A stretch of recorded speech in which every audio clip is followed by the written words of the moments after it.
Salut tout le monde, ici Jaurès de la chaîne En Programme. Nous nous retrouvons aujourd'hui pour une nouvelle vidéo sur la formation Flutter dans laquelle nous allons voir comment utiliser les Bottom Navigation Bar.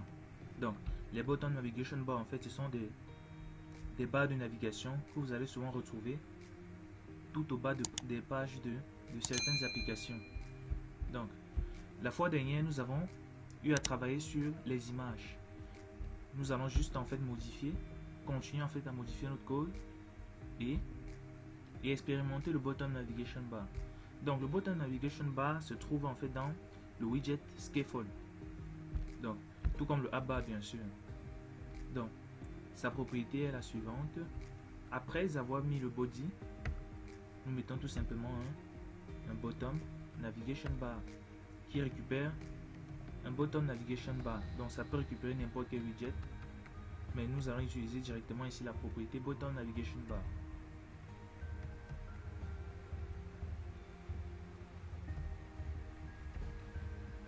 Voilà. Donc, étudions un peu ces propriétés. Nous avons d'abord une propriété item qui récupère en fait les éléments qui vont être présents dans la barre de navigation. Donc, c'est button navigation bar item.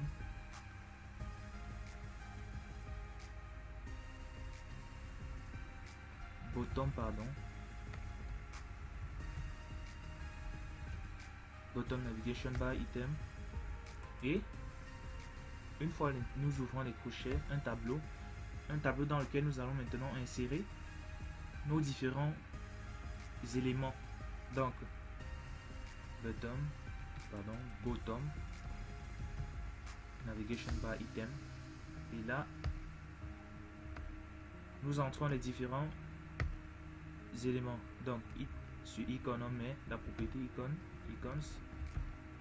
icons.home par exemple. Deuxième élément.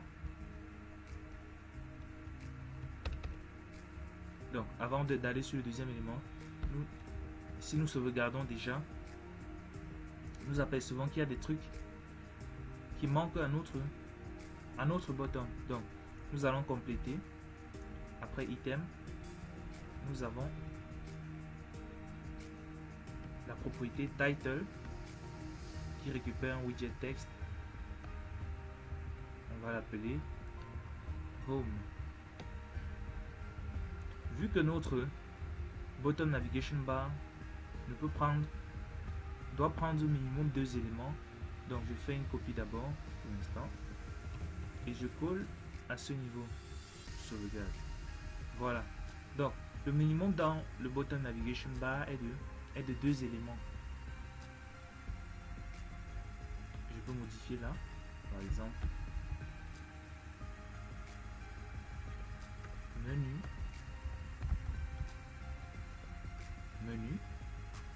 et le troisième élément, nous pouvons mettre profil.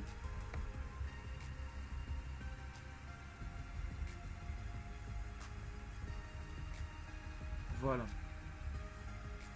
Une fois avoir fini avec nos items, nous sortons dans le tableau des éléments et nous mettons maintenant d'autres paramètres.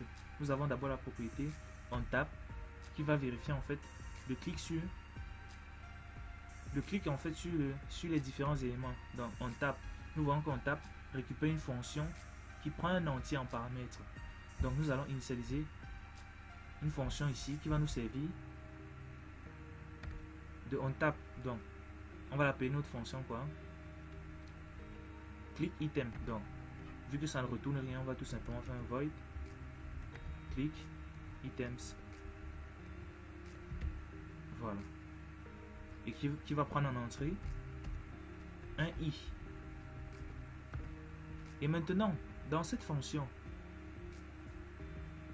lorsqu'on va cliquer sur un élément, le bottom navigation bar en fait va renvoyer l'élément, en fait l'index de l'élément qui a été cliqué dans notre fonction, et nous allons initialiser une variable qui va stocker cet index là, car c'est avec elle que là on va pouvoir naviguer sur différentes pages. Donc int index est égal à 0.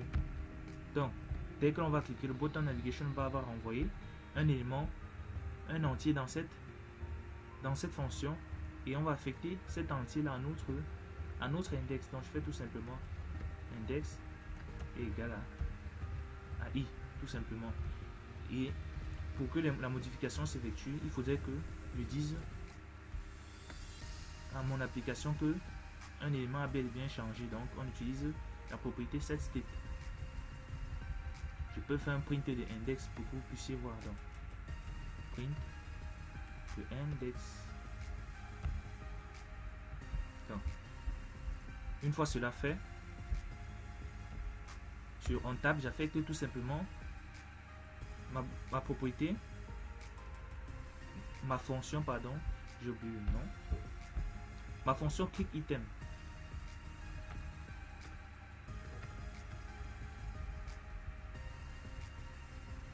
ClickItem, voilà, et j'efface là. Donc, j'ai affecté ma propriété, ma fonction clickItem à OnTap, et maintenant on a une autre propriété. Donc, déjà là, ça va fonctionner. Je vous fais un petit test. Qu'est-ce qui ne va pas? Qu'est-ce qui ne va pas? Ah, j'ai effacé la variable val là. Donc, à ce niveau, je peux affecter index.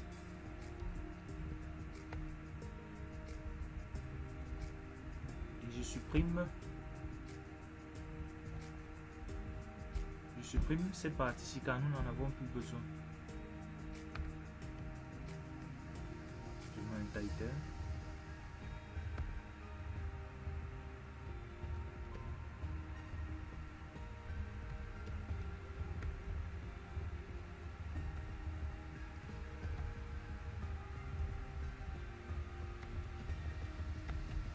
Voilà.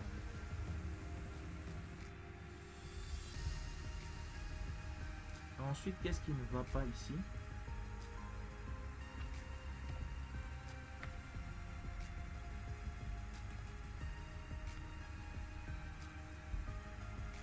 Donc, on ouvre la parenthèse là. Voilà. Et je sauvegarde. Donc, si je clique, là nous voyons bien l'index 1. Si je clique là, nous voyons bien l'index 0. Là, l'index numéro 2. Donc, ça fonctionne correctement. Mais nous voyons là que l'activateur en fait ne fonctionne pas. Tout ceci parce que il y a une dernière propriété. La propriété current index qui récupère en fait l'index qui a été cliqué pour lui attribuer la couleur active. Donc, on met juste la variable index à son entrée. Donc, ce qu'il va faire, c'est que dès qu'on va cliquer, il va bien déplacer. Voilà. Nous avons aussi notre propriété select index color. On lui attribue une couleur colors.read. Voilà. Pour changer tout simplement la couleur de l'activateur. Maintenant, essayons d'implémenter cela dans un système de navigation. Donc, dans notre body, nous allons faire un tout petit système pour naviguer sur différentes pages. Donc, sachant déjà qu'une page est un widget, nous pouvons ici créer 3 classes pour nos 3. Donc, pour créer une classe, nous allons juste créer des stateless widgets, bien sûr, juste pour l'affichage. Donc, là, ça sera ma classe home qui va retourner un container. Dans le container, nous allons tout simplement dire de retourner un texte qui nous dit tout simplement je suis la page d'accueil.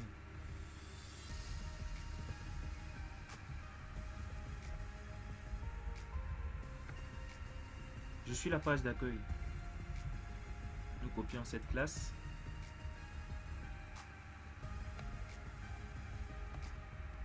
Donc, home. Ensuite, menu. Et pour finir, profil. Je suis la page profil.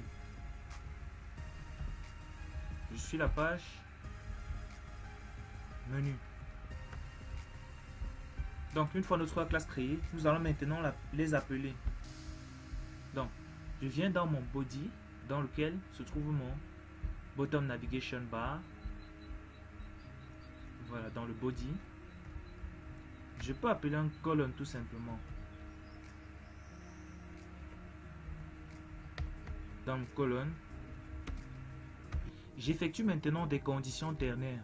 Donc là, je dis tout simplement index égale à 1, bon 0, la première index, le premier index.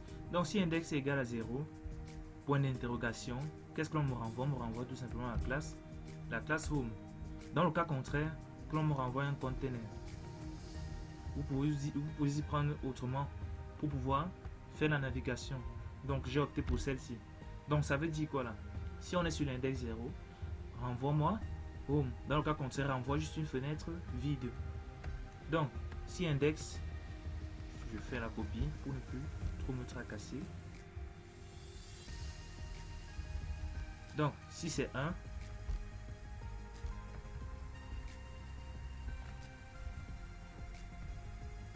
et 2, je sauvegarde.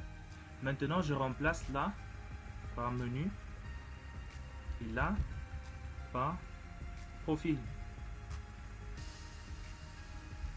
Si nous faisons maintenant les tests,